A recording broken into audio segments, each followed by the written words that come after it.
కూర్చొని ఆయన చెప్పే బోధలు వింటుంది, ఆయన చెప్పే మాటలు వింటుంది. వారి సహోదరి అయినటువంటి మార్త ఏం చేసిందమ్మా? ఏం చేసింది మార్త? వంట పనిలో బిజీ అయిపోయింది. ఏ పనిలో? వంట పనిలో బిజీ అయితే యేసుక్రీస్తు అనాలి ఒక మాట, శభాష్, వెరీ గుడ్ మార్త, నువ్వు చాలా మంచి పని చేస్తున్నావు మా ఆకలి కొరకు, నువ్వు చేసే పని చాలా మంచిది, మా అందరికీ భోజనం సిద్ధపరుస్తున్నావు, దేవుడు నిన్ను దీవించును గాక అని అన్నాడా? మరి ఎందుకమ్మా ఎప్పుడు వంట పనులలో ఉంటారు మీరు? దేవుడు మెచ్చుకోలేదు ఆ పనిని, దేవుడు అప్రిషియేట్ చేయలేదు ఆ పనిని, దేవుడు ఆమోదించలేదు ఆ పనిని, దేవుడు అంగీకరించలేదు ఆ పనిని. వంట చేయాలంటే చేయాలి. ఎప్పుడు చేయాలి? దేవుని పని లేనప్పుడు చేయాలి.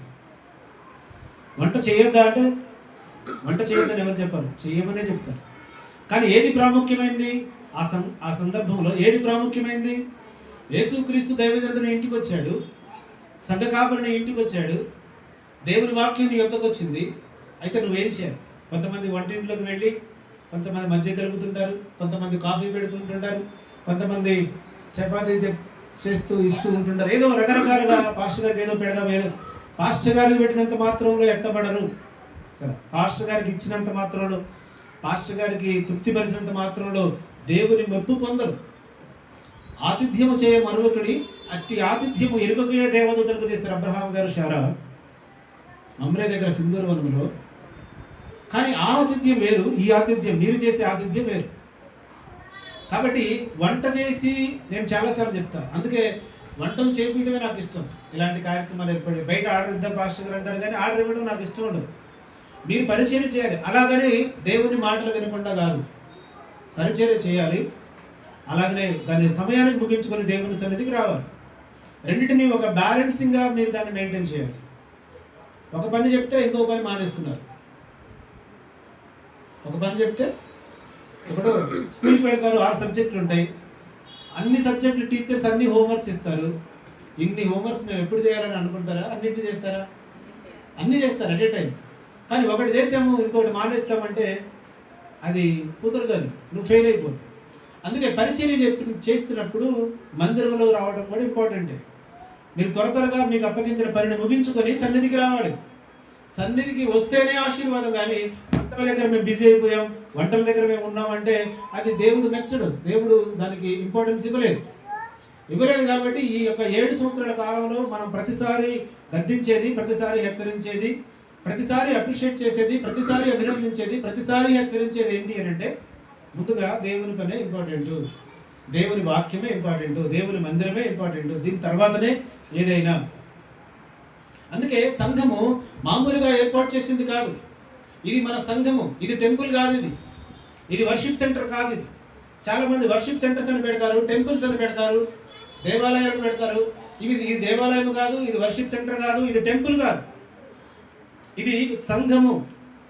దేవుని యొక్క ఆత్మ చేత, యేసుక్రీస్తు యొక్క రక్తము చేత కడగబడి యేసుక్రీస్తు నామములో బాప్తిస్మం పొంది చేర్చబడిన సమూహమే సంఘం. ఇది సంఘము క్రీస్తు యొక్క శరీరానికి సాదృశ్యం. అందుకే అపొస్తలుల కార్యాల గ్రంథం కొరింథీ మొదటి పత్రిక 3వ అధ్యాయము 10వ వచనం నుంచి ఈరోజు మన యొక్క ధ్యానాంశంగా చదివించిన దాని కొరకే ఆ మాటలు చదువుతున్నాం ఒకసారి. దేవుడు నాకు అనుగ్రహించిన కృప చొప్పున. నాకు అని ఎవరి గురించి చెప్తున్నాడు అక్కడ? నాకు అంటే ఎవరు? అమ్మ వినాలి. నాకు అంటే ఎవరు? కొరింథీ సంఘానికి ఎవరు రాశారు పత్రిక? పౌలు గారు రాశారు. ఇప్పుడు నాకు అంటే ఎవరు అక్కడ? పౌలు గారికి దేవుడు అనుగ్రహించిన కృప చొప్పున అంటారు. ఆ మాటలు చెప్తూ ఆ మాటలు మనకు వివరించే ప్రయత్నం చేస్తున్నాడు, చదవండి. దేవుడు పౌలు గారికి అనుగ్రహించిన కృప చొప్పున నేను నేర్పరి అయిన శిల్పకారుని వలె పునాది వేసితిని, మరి ఒకడు దాని మీద కట్టుచున్నాడు, ప్రతి వాడు దాని మీద ఎలాగూ కట్టుచున్నాడో జాగ్రత్తగా చూసుకున్నాడు. పునాది. ఏ పునాది? యేసుక్రీస్తు అనే మూలరాయి మీద వేయబడిన పునాది. ఈ పునాదిని ఏర్పాటు చేసింది ఎవరు అని అంటే యేసుక్రీస్తు. దాని మీద కట్టింది ఎవరు అంటే అపొస్తలుడు. పేతురు దగ్గర నుంచి, యోహాను దగ్గర నుంచి, ఫిలిప్పు దగ్గర నుంచి, తోమా, బర్తలోమయ, వీళ్ళందరూ కూడా 12 మంది అపొస్తలులు ఒకే పునాది మీద వేశారు, ఒకే రాయి మీద పునాది వేశారు. ఆ రాయి ఎవరంట? యేసుక్రీస్తు.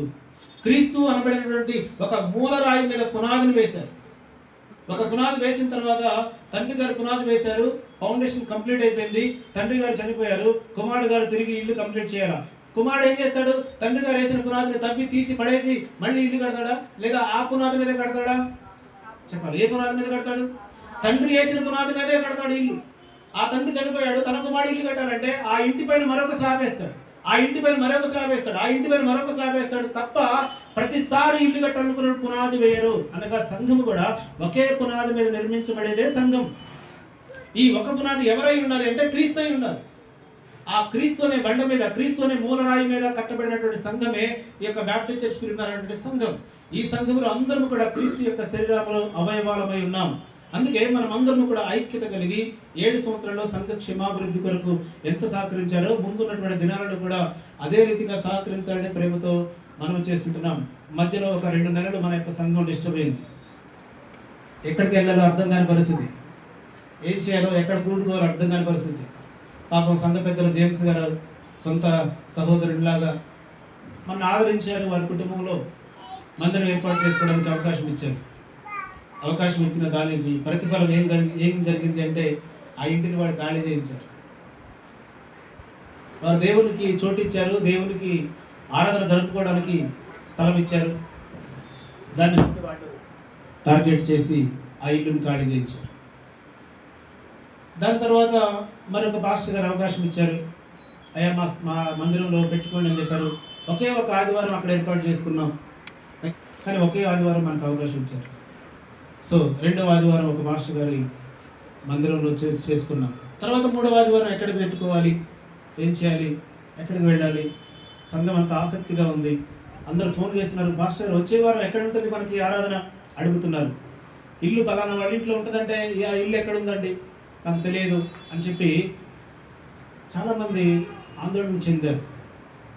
సో 3వ ఆదివారం మరొక ఇంట్లో ఏర్పాటు చేశాం, 4వ ఆదివారం మరొక ఇంట్లో ఏర్పాటు చేశాం. ఇలా ఆ ఇల్లు తిరగటం వల్ల సంఘం అంతా డిస్టర్బ్ అయిపోయింది. దాదాపు 2 నెలలు మనకు మందిరం లేకుండా అయిపోయింది. చివరికి మన సహోదరి సుజాత గారు వారు శిరీష గారికి ఎదురుపడి శిరీష గారు అడిగినప్పుడు, ఇప్పుడు లాస్ట్లో మాట్లాడిన సహోదరి శిరీష గారు నాకు మందిరానికి స్థలం కావాలన్నప్పుడు మా ఇంట్లో స్థలం ఉంది చూడండి అంటే చూసాం, కానీ అది చాలా చిన్నగా ఉంది, కొద్ది మందితోటి అది ఫుల్ఫిల్ అయిపోద్ది అని చెప్పి ఆలోచించినప్పుడు సరే అసలు లేకపోతే మరి ఇలాంటిది మంచిది కదా అని చెప్పేసి అది అక్కడ కూడుకోవడానికి అవకాశం దొరికింది. కానీ చాలా చిన్నగా ఉంది, 10 మంది కూడుకోగానే అది నిండిపోద్ది, బైక్ పార్కింగ్ లేదు. సో ఇలాంటి పరిస్థితులు ఏం చేసామంటే కమిటీ హాల్లో ఆరాధన చేసుకుందామని చెప్పి దానికి డబ్బులు పే చేసాం. పే చేసిన తర్వాత అక్కడ ఆరాధన కూడుకుందాం అనుకునేసరికి ఆదివారం రోజు, రేపు ఆదివారం ఈరోజు సాయంత్రం ఆ కమ్యూనిటీ హాలు ఆయన మేనేజర్ ఎవరైతే ఉన్నారో ఆయన ఫోన్ చేసి ఏదైనా ఫంక్షన్ అయితే చేసుకోవచ్చు కానీ ప్రార్థన కొడుకు అయితే పెట్టడానికి అవకాశం లేదని చెప్పారు. అదేంటంటే మేము డబ్బులు కట్టేసాం కదా, హాల్ బుక్ చేసుకున్నాం కదా, మరి మేము చేసుకోవాలి కదా అన్నప్పుడు లేదు ఏదైనా ఫంక్షన్ అయితే చేసుకోండి, ఏ ఫంక్షన్ లేకపోతే మీకు అవకాశం ఇస్తాను. అలా 3 వారాలు మనకి ఫంక్షన్ హాలు కమ్యూనిటీ హాల్ మనకి ఇవ్వనప్పుడు సంఘం అంతా చెదిరిపోయింది. సంఘం అంతా అనేక మంది వెళ్ళిపోయారు, అనేక ప్రాంతాల్లో వాళ్ళు స్థిరపడిపోయారు. కొంతమంది షారోన్ చర్చికి వెళ్ళిపోయారు, కొంతమంది కల్వర్ టెంపుల్కి వెళ్ళిపోయారు, రకరకాల మంది వెళ్ళిపోయారు. సరే ప్రార్థన చేశాం. సంఘ పెద్దలు ఎవరైతే మెయిన్ పిల్లర్స్, మెయిన్ ఫౌండర్స్ ఎవరైతే ఉన్నారో, ఇలా మెయిన్ స్టార్టింగ్ నుంచి ఎవరైతే ఉన్నారో వారందరూ కూడా సంఘాన్ని అంటిపెట్టుకున్నారు 2 నెలల్లో. ఈ 2 నెలలు మందిరం లేకపోయినా, ఆరాధన జరగకపోయినా, స్టార్టింగ్ నుంచి ఎవరైతే వస్తున్నారో వారందరూ కూడా సంఘాన్ని విడిచిపెట్టకుండా, ఇలా అందరూ కూడా విడిచిపెట్టకుండా మందిరాన్ని అంటిపెట్టుకొని కాపరిని గౌరవిస్తూ, కాపరిని అయ్యగారు వాక్యం చెప్పినట్లుగా ఆయన్ని వెంబడిస్తూ వచ్చి సహకరించారు. వాస్తవానికి 49 ఫ్యామిలీలు బాప్తిస్తాల ద్వారా రక్షించబడి 49 ఫ్యామిలీస్ ఉన్నాయి నా దగ్గర. ప్రతి రికార్డు ఉంటుంది నా దగ్గర. ఎవరు బాప్తిసం పొందారు, ఏ డేట్లో పొందారు, ఎవరు ఎంత కానుకిచ్చారు, ఎవరి గృహాన్ని దర్శిస్తే ఎవరు ఇచ్చారు, 100 రూపాయలు ఇచ్చారా, 10 రూపాయలు ఇచ్చారా, 20 రూపాయలు ఇచ్చారా, 50 రూపాయలు ఇచ్చారా, ప్రతిదీ కూడా నేను రికార్డ్ చేయడం నాకు అలవాటు. 2019లో ఏప్రిల్ మాసంలో ఇక్కడ మందిరం స్టార్ట్ చేయబడింది మొదటిసారిగా. సహోదరు చెప్పినట్టుగా, అందరు సాక్ష్యాలు చెప్పినట్లుగా నలుగురితో ప్రారంభించబడింది. ఒకరి తర్వాత ఒకరు జాయిన్ అయిపోయి అద్భుతంగా ఆత్మీయంగా ఈ ప్రాంతంలో స్థిరపరచబడి ఈ ప్రాంతంలో ప్రార్థనలు చేస్తూ అనేకమైనటువంటి సాక్ష్యాలతో అనేకమైన సాక్ష్యాలని ప్రకటించి అనేక మందిని ఆకర్షించాలని మా ఉద్దేశం కాదు. అలా సాక్ష్యాలు రికార్డ్ చేసి యూట్యూబ్లో పెట్టాలంటే చాలా కోకొల్లుగా కూడుకోవడానికి అవకాశాలు ఉన్నాయి. సాక్ష్యానికి ఇంప్రెస్ అయ్యి, సాక్ష్యానికి ఇన్స్పైర్ అయ్యి దేవుని సన్నిధికి రావాలనేది మా ఉద్దేశం కాదు. సాక్ష్యాలు చెప్పించుకొని మందిరాన్ని నడిపించుకునేది మా ఉద్దేశం కాదు. ప్రతి ఒక్కరు కూడా వారి యొక్క మనస్సాక్షి చేత ఒప్పించబడి పశ్చాత్తాపడి సంఘానికి నడిపించబడాలి. మా ద్వారా స్త్రీల కమిటీని ఏర్పాటు చేసాం. పాస్టర్ గారిని ఆ కమిటీకి నాయకురాలిగా ఏర్పాటు చేసి ప్రతి సోమవారం హౌస్ విజిటింగ్ ఏర్పాటు చేశాం. ఈ హౌస్ విజిటింగ్లో ఏం చేయాలంటే ఓన్లీ గృహదర్శనం చేయాలి. ఆ గృహాలు క్రీస్తుని గురించి తెలియని వాళ్ళకి క్రీస్తుని గురించి చెప్పాలి అని ముందుగా వాళ్ళ దగ్గర పర్మిషన్ తీసుకొని తర్వాత వెళ్ళి వాళ్ళకి సువార్తను ప్రకటించి వాళ్ళు రావడం అది వాళ్ళ పని. అంటే ప్రతి వారం ఒక ఛాలెంజ్ అనమాట. ప్రతి వారం కూడా ఒక ఛాలెంజ్. అంటే క్రిస్టియన్ గృహానికి అయితే డైరెక్ట్గా వెళ్ళొచ్చు, ఏది పడితే అది మాట్లాడవచ్చు, ఎలాగైనా రావచ్చు. కానీ ఒక అన్యునింటికి వెళ్ళి అక్కడ వాళ్ళ ఆతిథ్యం స్వీకరించి వాళ్ళకి వాక్యం చెప్పి రావడం అంటే అది ఒక ఛాలెంజ్ కదా. అలాంటి ఛాలెంజింగ్గా ఈ పరిచర్యను స్వీకరించారు. ఈ పరిచర్యలో పాలిభాగస్తులు అయ్యారు సహోదరి జ్యోతి గారు. ఆరోగ్యం బాగాలేకపోయినా కానీ ఎక్కడమ్మా ఈ ప్రాంతం అది అమ్మా వినాయక నగర్లో ఆ డౌన్లో నేను నడిస్తే నా కాళ్ళు నొప్పులేస్తాయి, అంత డౌన్లో ఉంటుంది. సరే ఇంటికి వచ్చాం కదా అని చెప్పి ఓదార్పు పొందడం లేదు. మళ్ళీ 4 ఫ్లోర్లు ఎక్కాలి పైకి. 4 ఫ్లోర్ల మీద వాళ్ళు ఉంటారు. అక్కడ నుంచి నడుచుకుంటూ ప్రతి బుధవారం, ప్రతి శుక్రవారం, ప్రతి సోమవారం 3 సార్లు వారు వచ్చి అద్భుతమైన పరిచయంలో పాల్గొంటున్నారు. సహోదరు జ్యోతి గారు, అలాగనే సహోదరు శిరీష గారు, అలాగనే సత్యవతి గారు ఉన్నారండి. సత్యవతి గారు కాపుల కుటుంబం నుంచి రక్షించబడ్డారు. ముందుకు రండి. రక్షించబడ్డారు. మరి వారు రవితేజ గారి గెస్ట్ హౌస్ పక్క నుండి ఉంటారు. అక్కడ నుంచి ప్రతిరోజు సత్యవతి గారు వచ్చారంటే టైం చూడాలి. అంటే ఒక నిమిషం కాదు, ఒక సెకండ్ కూడా ఆమె ఒక సెకండ్ కూడా తక్కువ కాదు. ఆమె వచ్చిందంటే 7 గంటలకు రమ్మండి అంటే 7 గంటలకు ఖచ్చితంగా మందిరంలో ఉంటారు. అంతే. ఎన్ని గంటలకు అయిపోతాను ముందే అడుగుతారు. 9 గంటలకు బయట ఉంటారు. నువ్వు ప్రార్థన చేస్తావో, పాటలు పాడతావో, కింద పడి బొమ్మలాడతావో నీ ఇష్టం. టైంను మెయింటైన్ చేయడంలో సత్యవతి గారు ఫస్ట్ ఉంటారు. వారికి చప్పట్లు కొట్టి ఒకసారి మన అభినందన. సోమవారము హౌస్ విజిటింగ్స్, బుధవారము స్త్రీల కూడిక, శుక్రవారము ఉపవాస ప్రార్థన, అలాగనే గురువారము గృహ కూడిక. ఇవన్నిటికీ కూడా ఉద్యోగం చేసుకుంటూ కుటుంబాన్ని చూసుకుంటూ వారు దేవుని ఎంతో ఆసక్తి కలిగి వారి కుటుంబం అంతా కూడా మందిరానికి వారు నడిపిస్తున్నారు. వారిని బట్టి చాలా సంతోషిస్తున్నాను. ఈరోజు లేటుగా వచ్చారు. మరి వారు ఉద్యోగం చేసుకొని వచ్చినట్టు డ్యూటీ చేసుకొని. కాబట్టి థ్యాంక్ యూ వెరీ మచ్. సంఘం విషయంలో మీరు పడుతున్న ప్రయాసను బట్టి దేవుడు మిమ్మల్ని ఇంకా దీవించి ఆశీర్వదించింది కాక. ఈ యొక్క ఉమెన్స్ కమిటీలో సోమవారం రోజు వీళ్ళు హౌస్ విజిటింగ్ చేస్తున్నారు. ఈ హౌస్ విజిటింగ్ చేసే వాళ్ళ సహోదరు జ్యోతి, అలాగనే స్వరూప సహోదరి మాధవి గారు, ఇంకా శిరీష గారు, ఇంకా సత్యవతి గారు. వీళ్ళు 4-5 కలిసి హౌస్ విజిటింగ్ చేస్తున్నారు. మధ్యలో వజ్రం గారు కూడా జాయిన్ అయ్యారు. కానీ మరి వజ్రం గారికి కొంచెం నిద్రాభారం ఎక్కువ ఉంటుంది. వారు ఏం చేస్తున్నారంటే మధ్యలో డ్రాప్ అయిపోతున్నారు. వారిని బట్టి చాలా చింతిస్తున్నాం. కాబట్టి మీ చింత యావత్తు నా మీద వేయడం అన్నారు. కాబట్టి నేను చింతించకుండా దేవుని మీద వేసి దేవునికి అప్పగించాను. ఇలాగా యొక్క సంఘ పరిచయను ముందుకు కొనసాగిస్తున్నాం. మరి సంఘ పరిచయ విషయంలో అన్నిటి విషయంలో ఆసక్తిగా యూత్లో కానీ జెంట్స్లో కానీ సంఘ పెద్దలలో సహోదరుడు జేమ్స్ గారు అన్ని విషయాల్లో ముందుండి మంచిగా మాకు బ్యాక్ సపోర్ట్ చేస్తూ ఆర్థికంగా సపోర్ట్ చేస్తూ సంఘం నడిపించే విషయంలో వారు సహోదరుడు రాజేష్ గారు ప్రతి విషయంలో కూడా ముందుంటారు.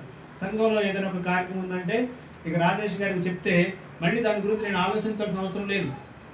మిరపకాయలు ఉన్నాయా, కొత్తిమీర ఉందా, బియ్యం ఉన్నాయా, ఇవన్నీ ఆలోచించేది లేదు. కొన్నిసార్లు కొంతమందికి అప్పని చెప్పినప్పుడు ప్రతి చిన్నదానికి ఫోన్ చేస్తారు. పాస్టర్ గారు వాటర్ లేవంటారు. ఒకసారి పాస్టర్ గారు ఇంకేదో లేదంటారు. ఒకవేళ రాజేష్ గారికి ఏదైనా మనం బాధ్యత అప్పగించామనుకోండి, ఇంకా దాన్ని మొత్తం కంప్లీట్ చేసి ఆ పని మొత్తం ముగించేసి దానికి డబ్బులైనా సరే ఆయనే పెట్టి దాన్ని అంతా కూడా పైసలతో సహా లెక్క రాసి అంతా అయిపోయిన తర్వాత ఫ్రీగా ఉన్నప్పుడు అది 2 రోజులు కావచ్చు, 3 రోజులు కావచ్చు, 4 రోజులు కావచ్చు, ఎన్ని రోజులైనా సరే అంతా ఫ్రీ అయిన తర్వాత ఆ లెక్క తీసుకొచ్చి అప్పగించి అప్పుడు ఆయన యొక్క యథార్థతను ఆయన చాటుకుంటాడు. ఒకసారి మనం చెప్పండి కొట్టి ఎదురంగా. ఎందుకంటే ఒక బాధ్యత అప్పగిస్తే కొంతమంది ఏం చేస్తారు సార్, బాధ్యతలు తీసుకుంటారా, మన ఏమంటారు, తలకాయ ఊపుతారు. ఓకే పాస్టర్, నో ప్రాబ్లం కదా, తలకాయ ఊపేస్తారు అంతే. తర్వాత ఏం చేస్తారంటే ఫోన్ చేస్తే ఫోన్ కూడా ఎత్తారు, మెసేజ్ పెడితే రిప్లై కూడా ఇవ్వరు. అలాంటి విశ్వాస జీవితం చాలా ప్రమాదకరమైంది. నమ్మించి మోసం చేయకండి. మీరు అనుకుంటారు నేను పాస్టర్ గారిని మోసం చేసే చాలా తెలియకలు అనుకుంటారు మీరు. వాస్తవానికి మీరు ఎవరిని మోసం చేస్తారు తెలుసా? ఎవరు? ఎందుకంటే మీరు బాగా గమనించండి, 7 సంవత్సరాల్లో మా సొంత పనులు మేము ఎప్పుడు ఎవరికి చెప్పలే. మా సొంత పని ఏదైనా ఉందా అంటే అది ఎప్పుడు ఎవరికి చెప్పలే. మా సొంత పని ఏదైనా సరే మేమే మా ప్రయాసపడి మా కష్టంతో మా పని చేసుకుంటాం.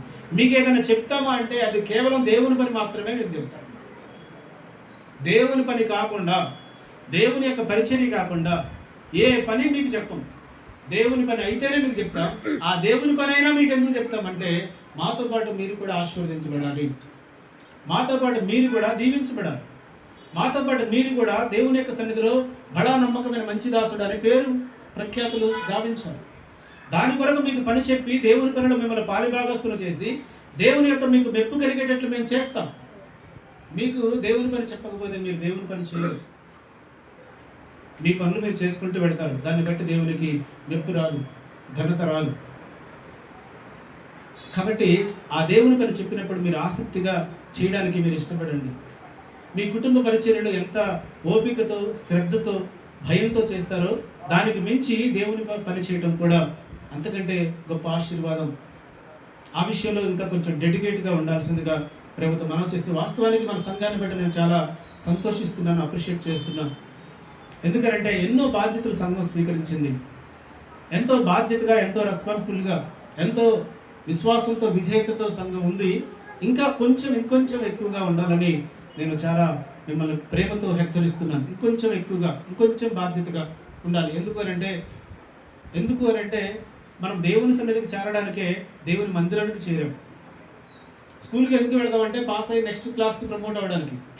దేవుని సన్నిధికి ఎందుకు వస్తాము అనంటే ఎత్తబడే సంఘం ఉండాలంటే, ఎత్తబడాలి అనంటే ఈ విశ్వాసం సరిపోదని, ఈ భక్తి సరిపోదని, ఈ విధేయత సరిపోదని, ఇంకా కొంచెం మెరుగుపరుచుకోవాలి, ఇంకా కొంచెం హెచ్చించుకోవాలి, ఇంకా కొంచెం ఆత్మీయతలు ఎదగాలి. దేవుని యొక్క మహాకృపను బట్టి సహోదరి 40 రోజులు అని చెప్పింది, కానీ 40 రోజులు కాదు, 175 రోజులు ప్రార్థన పెట్టాం మందిరంలో.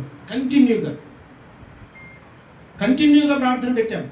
నేను అనుకున్నా ఏంటంటే ఇది మాకు సాధ్యం కాదు, దేవునికే సాధ్యమని దేవుని మీద భారం వేసి మేమందరం కలిసి వెళ్ళి అడ్వాన్స్ కట్టి ప్రార్థన ప్రారంభించాం. సెప్టెంబర్ మాసము 10వ తారీఖు 2024 ప్రారంభించిన తర్వాత సుమారుగా 75 రోజులు. ఎన్ని రోజులమ్మా? 175 రోజులు. అంటే ఎన్ని నెలలు? 175 రోజులు అంటే సుమారు 6 నెలలు. సుమారుగా 6 నెలలకు ఎన్ని రోజులు తక్కువ? 5 days ఓన్లీ తక్కువ. 5 రోజులు తక్కువ. 175 రోజులు మందిరంలో ప్రార్థన ప్రారంభించాం. కంటిన్యూ ఆ 175 రోజులు కూడా ప్రార్థనకు వచ్చి సహకరించారు సోదరు రాజమ్మ గారు, నయోమి గారు, అలాగనే సత్యవతి గారు. వీళ్ళు ముగ్గురు కూడా కంటిన్యూ 175 days కూడా కంటిన్యూ మందిరంలోకి వచ్చి ప్రార్థన చేశారు. ఒక్కోసారి నేను మిస్ అయ్యాను, ఒక్కోసారి పాస్టర్ గారు మిస్ అయ్యారు, నేను వస్తే ఆమె మిస్ అయింది, ఆమె వస్తే నేను మిస్ అయ్యాను. కానీ వీళ్ళు ముగ్గురు మాత్రం కంటిన్యూ వచ్చారు. వీళ్ళతో పాటు మరికొంతమంది జాయిన్ అయ్యారు. వాళ్ళైతే అనుకూలతను బట్టి వచ్చారు, మానేశారు. కానీ వీళ్ళు ముగ్గురు కంటిన్యూగా వచ్చి 175 days మందిరంలో ప్రార్థన చేశారు. మొత్తంగా ఈ 175 రోజుల్లో దేవుడు చప్పట్లు కొడతాం ఒకసారి, దేవుడు మహిమపరుద్దాం. సరే, మందిరం స్థానం థ్యాంక్ యూ అమ్మా. ఊపిరి పీల్చుకున్నాం, అయిపోయింది. కానీ మెల్లమెల్లిగా ఇక్కడ ఉన్నటువంటి ఈ స్థలానికి టైం దగ్గర పడింది. అంటే దీన్ని వెకేట్ చేయడానికి టైం దగ్గర పడింది. 5 సంవత్సరాలు లీజ్ తీసుకున్నాం, అగ్రిమెంట్ చేసుకున్నాం. 5 సంవత్సరాలు అయిపోయాయి. 6వ సంవత్సరం ప్రవేశించే నాటికి వాళ్ళు చెప్పారు, అయ్యా ఇంకొక సంవత్సరం ఉండి తర్వాత మీరు దీన్ని వెకేట్ చేయాలి అని. సో వాట్ నెక్స్ట్ అని చెప్పేసి మళ్ళీ ఆలోచనలో పడ్డాం. సంఘ పెద్దలతో ఈ విషయాలన్నీ పంచుకొని మేము ఆలోచించింది ఏంటంటే అందరం కలిసి మనం ఏదైతే స్థలం కొనుక్కున్నామో ఆ స్థలంలో చిన్న రేకుల షెడ్ లాగా వేసుకొని మనం ఆరాధన ప్రారంభించుకుందాం అని చెప్పి ప్లాన్ చేసుకొని జేమ్స్ గారు, నేను, రాజేష్ గారు, ప్రశాంత్ గారు, అలాగే కొంతమంది బిడ్డలు వెళ్ళి అక్కడ పని ప్రారంభించాం. మొత్తం మీద అక్కడ ఉన్నటువంటి రేకుల షెడ్ తీసేసి కొత్త రేకుల షెడ్ వేసి అక్కడ ఆరాధన ప్రారంభించుకుందాం అనుకున్నాం. ఆ రేకుల షెడ్ తీసేటప్పుడే మేము అనుకున్నది జేమ్స్ గారు లెక్కలేశారు. అయ్యా ఎంతైందంటే రేకుల షెడ్ కోసం ఒక 5 lakhs అయిద్దండి. 5 lakhs అంటే చాలా చిన్న అమౌంటే, కొంచెం తలాయం తీసుకుందాం అనుకున్నాం.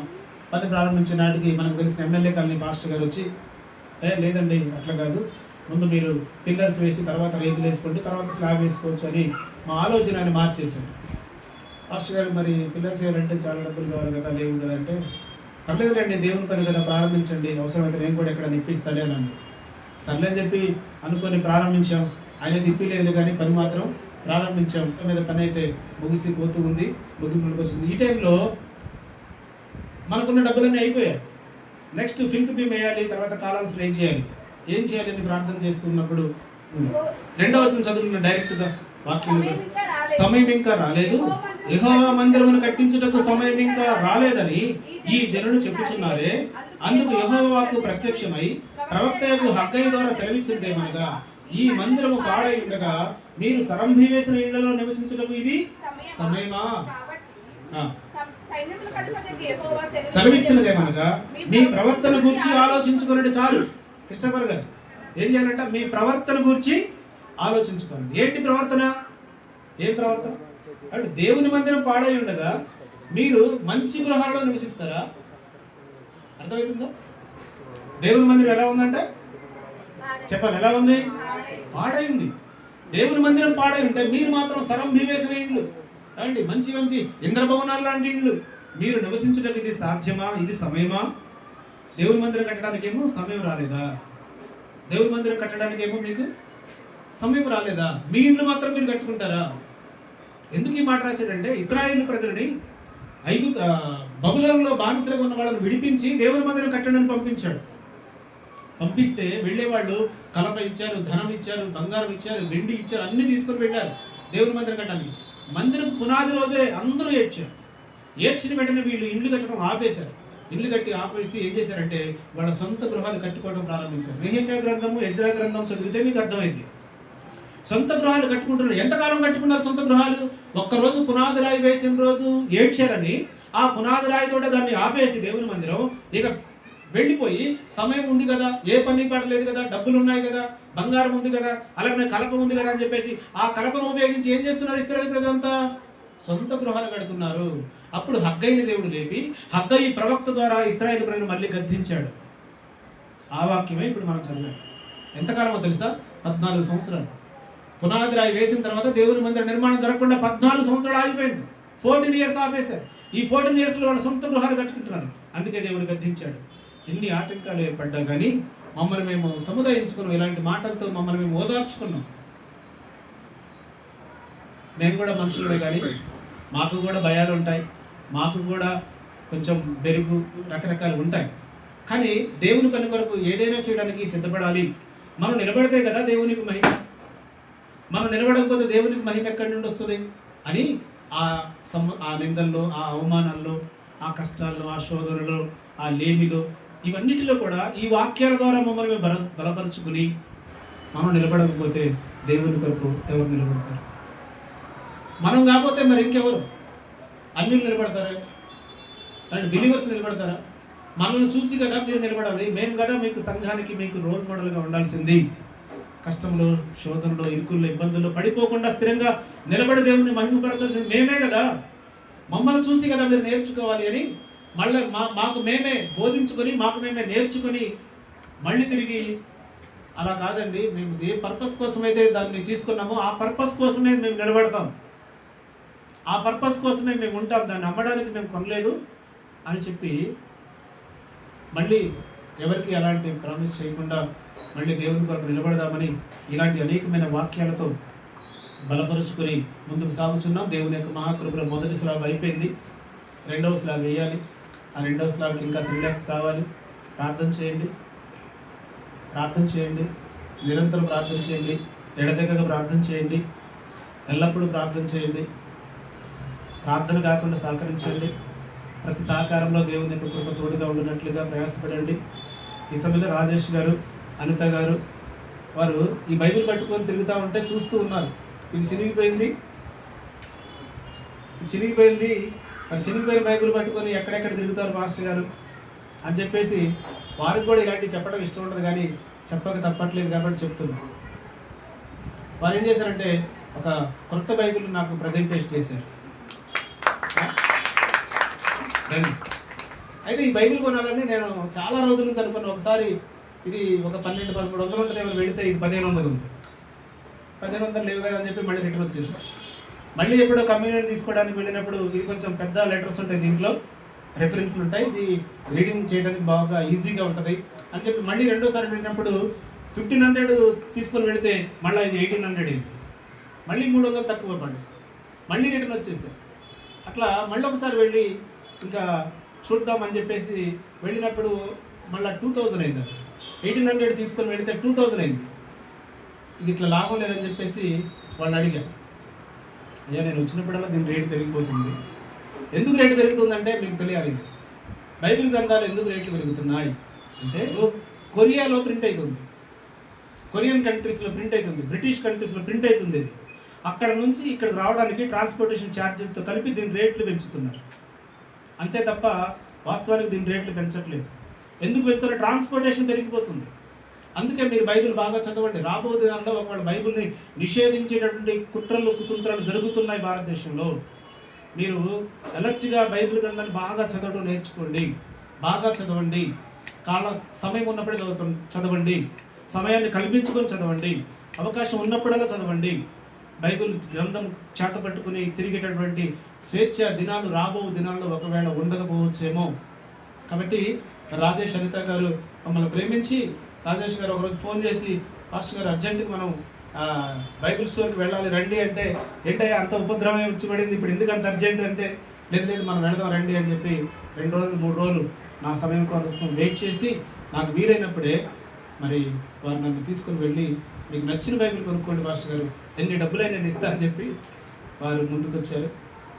ఇది 2300 రూపాయలు అయింది. ఇది రాజేష్ గారు వారు కొనిచ్చారు. వారి చేతులతోటే తీసుకోవాలని ఇన్ని రోజులు దాన్ని ఓపెన్ చేయకుండా అలా పెట్టా.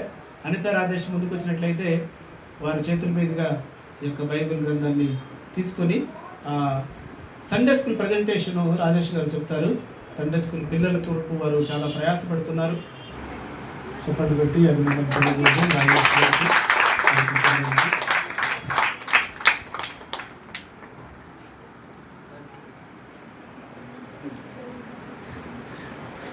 వాస్తవానికి వారు కొనిచ్చినప్పుడు చెప్పారు, మీకు ఇష్టం వచ్చినప్పటి నుంచి ప్రారంభించండి అని చెప్పారు. కాబట్టి మరి ఇష్టం వచ్చినప్పుడు చేయటం మంచిది కాదు కదా. వారు చేసినటువంటి కార్యము మరి అనేక సంఘంలో సాక్షిగా ఉండాలని చెప్పి ఈ రోజు నుంచి దీన్ని ప్రారంభిస్తాం. కాబట్టి దేవుడు అనేకమైన విషయాలలో అనేకమైన సందర్భాలలో సంఘ బిడ్డల్ని బలపరిచి సంఘ బిడ్డల ద్వారా అనేకమైనటువంటి కార్యక్రమాలు సంఘంలో జరిపిస్తున్నారు. అందుని బట్టి దేవునికి మహిమ ఘనత ప్రభావాలు కలుగునుగాక. సంఘంలో అనేక మంది యవ్వన బిడ్డలు ఉన్నారు, అనేక మంది స్త్రీలు ఉన్నారు, పురుషులు ఉన్నారు. అందరూ కూడా ఏ చిన్న కార్యక్రమైనా సరే ముందుకొచ్చి ప్రతి ఒక్కరు కూడా, కొంతమంది గుప్పిలు విప్పేవారు ఉన్నారు, కొంతమంది సహకరించేవారు ఉన్నారు, కొంతమంది పని చేసేవారు ఉన్నారు, కొంతమంది ప్రార్థన చేసే ఉన్నారు. ఎవరి బాధ్యతను కూడా తక్కువ అంచనా వేయలేము. కొంతమంది డబ్బులు ఇచ్చి సహకరించేవారు ఉన్నారు, కొంతమంది ప్రార్థన చేసి సహకరించేవారు ఉన్నారు, కొంతమంది పరిచర్య చేసి సహకరించేవారు ఉన్నారు. డబ్బులుండి పరిచర్య చేసేవాడు లేకపోయినా కష్టమే ఏమండి. పరిచర్య చేస్తూ డబ్బులు ఇవ్వనటువంటి వాళ్ళు, కానుకలు ఇవ్వలేనటువంటి వాళ్ళు లేకపోయినా కష్టమే. సరే, వీళ్ళిద్దరూ ఉండి ప్రార్థించే గుంపు లేకపోయినా కష్టమే. అందుకే 3 రకాల పరిచర్యలు 3-4 మినిస్ట్రీస్లో ఈ యొక్క సంఘము నిత్యము బలపడుతూ ఉంది. ఆది నుంచి ఈ రోజు వరకు కూడా ఇచ్చే విషయంలో కానీ, పరిచర్య చేసే విషయంలో కానీ, ప్రార్థించే విషయంలో కానీ నాకు ఎలాంటి భారము కలగకుండా నాకు ప్రతి విషయంలో కూడా సంఘము, యవ్వన బిడ్డలు, సంఘస్థులు, స్త్రీలు, పురుషులు అందరూ కూడా ఒక్కొక్కసారి కొంతమంది వెనకడుగు వేస్తూ ఉంటుంటారు, కొంతమంది వెనకడుగు వేసినప్పుడు కొంచెం బాగా నడవగలిగినటువంటి, కొంచెం బాగా భారం మోయగలిగినటువంటి వాళ్ళు వాళ్ళని కలుపుకొని ముందుకు సాగిస్తూ ఉంటుంటారు. అంటే అన్ని రకాలుగా ఏ విధము చేతనైనను సంఘ పరిచయం ముందుకు కొనసాగాలి, ఇది కుంటుపడడానికి వీల్లేదు, ఆటంకపరచబడడం వీల్లేదు అని చెప్పి అనేక సందర్భాలలో సంఘము రుజువు చేయబడింది. సంఘంలో రుజువు చేశారు అనేక మంది. ఈరోజు ఈ యొక్క కార్యక్రమం చేసేటటువంటి విషయాల్లో కూడా దాదాపు నిన్ననే ఈ ఫ్యాన్లు, లైట్లు దాదాపు 2-4 నెలలు మనకి లైట్లు లేవు, ఫ్యాన్లు లేవు. నిన్ననే ఈ లైట్లు ఫ్యాన్లు అన్నీ ఫిట్ చేసాం. ఉదయం 10 గంటల నుంచి సాయంకాలం 4 గంటల దాకా ఇక్కడనే ఉండి ఇవన్నీ చేసాం. మన ప్రశాంత్, నేను, ప్రసన్న కుమార్ కొత్తగా వస్తున్నారు మన మధ్యలోకి వారు, తర్వాత మరొక ఎలక్ట్రీషియన్. ఆ ఎలక్ట్రీషియన్కి పాపం పని అయిన తర్వాత మన పాస్టర్ గారు ఏంటి మరి వెళ్ళి రావాలంటే, అయ్యా వెళ్ళరండి దేవుడు మిమ్మల్ని దీవించిన కాకంటే ఆయన నామకం చూసింది. ఆయన రోమన్ క్యాథలిక్, ప్రసన్న కుమార్ వాళ్ళ ఫ్రెండ్. ఆయనకి ఇవ్వడానికి నా దగ్గర లేవు వాస్తవానికి. సరే ఎంతో కొంత ఇద్దామంటే ఆ ఎంతో కొంత కూడా లేవు. అయ్యా దేవుడు మిమ్మల్ని దీవించింది కదా, మీరైతే వెళ్ళిరండి, దేవుడు ఏదైనా సహాయం చేస్తే నేను ఖచ్చితంగా మీకు గూగుల్ పే లేదా ఫోన్పే చేస్తా అంటే ఓకే పాస్టర్ గారు చెప్పి ఆయన వెళ్ళిపోయారు. ఇంతవరకు ఆయనకి ఇంకా చేయలేదు. సో ఆయన కూడా ఇంటికి వెళ్ళిన తర్వాత ఒకసారి గుర్తు చేద్దాం మిస్ కాల్ ఇచ్చి చూసా, కానీ ఏం చేయలేక సైలెంట్గా ఉండిపోయారు. సో ఇలాంటి కార్యక్రమాలన్నీ కూడా ఇదంతా ఫుల్ఫిల్ చేసుకోవాలి. వాటర్ పెడితే మళ్ళీ లోపలికి వాటర్ వస్తాయి. ఈ యొక్క వాల్యుబుల్ ఎక్విప్మెంట్స్ అన్నీ, ఈ సౌండ్ సిస్టమ్ అంతా దాదాపు 1 లక్ష రూపాయల దాకా ఖరీదు ఉంటుంది. ఇవన్నీ తడిసిపోతాయి. సో వీటి విషయంలో మరి ఏం చేయాలో ప్రార్థన చేయండి. మరి ఇదంతా కంప్లీట్ చేయడానికి జేమ్స్ గారితో కలిసి ఎస్టిమేషన్ వేస్తే వారు దాదాపు 50,000 అవుతుందంటే చెప్పారు. మొత్తం ఇదంతా ఫుల్ చేసేసి ప్లాస్టింగ్ చేసి ఈ యొక్క కరెంటు పని అంతా చేసుకోవడానికి ఇంకొక 50,000 అయితే మొత్తం కంప్లీట్ అయిపోద్ది. ఆ బడ్జెట్ కొరకు ప్రార్థన చేయండి. వారు మనకి మందిరం ఇచ్చారు, సహకరించారు. తర్వాత ఇంకా ఎక్కువ భారం వారి మీద పెట్టడం కూడా మంచిది కాదు. అయినప్పటికీ కూడా మళ్ళీ మనకి ఇంకా చాలా దినాలు, చాలా సంవత్సరాలు మనకి ఇక్కడ అవకాశం ఇచ్చారు. ఈ అవకాశం ఇచ్చినటువంటి వారు పద్మ తిరుపతయ్య వారి కుటుంబాన్ని బట్టి ఒకసారి ప్రభువును స్తుతించు చప్పట్లు కొట్టి అభినందనలు తెలియజేయాలి. పద్మ గారు అన్ని రాలే అయినప్పటికీ కూడా వారు దేవుని యందు ఎంతో భయభక్తులు కలిగి దేవుని యొక్క పరిచర్య కొరకు 2019లో ఏప్రిల్ మాసంలో మనం కింద సహోదరు జయంతి చెప్పిందిగా కింద రూమ్లో ఇదే బిల్డింగ్ కింద రూమ్లో ప్రారంభించాం. అందులో నేను, నా పాస్టర్ గారు, కీర్తి, అలాగనే కార్తీక్, నలుగురు కలిసి ప్రార్థన చేస్తున్నాం. ఎవరిని పిలవలే రమ్మని, ఎవరికి చెప్పలే. కానీ పలానా దగ్గర ఆరాధన ప్రారంభం అవుతుంది అని చెప్పేసి సహోదరి రమణి గారు, అలాగనే సహోదరి పద్మ గారు, అలాగనే రాజమ్మ గారు, వీళ్ళు ముగ్గురు బాగా ప్రచారం చేశారు. పలానా దగ్గర ప్రారంభించబడుతుంది, రవి పాస్టర్ గారు ఇక్కడే ఉంటున్నారు, ఆయన నారాయణగూడకి వెళ్ళట్లేదు అని చెప్పేసి వాళ్ళు ప్రచారం చేశారు. సో మేము ఇక్కడ వచ్చి ప్రారంభించాం. ప్రార్థన మేము చేస్తున్నప్పుడు ప్రార్థనకి మోకరించినప్పుడు నలుగురువే. ఎప్పుడైతే మేము ప్రార్థన అయిపోయిన తర్వాత కళ్ళు తెరిసామో ఆ రూమ్ అంతా నిండిపోయింది, హాల్ అంతా నిండిపోయింది. ఆ బాల్కనీలో వచ్చి నిలబడ్డారు. లోపలికి వెళ్ళడానికి రావడానికి స్థలం లేదు.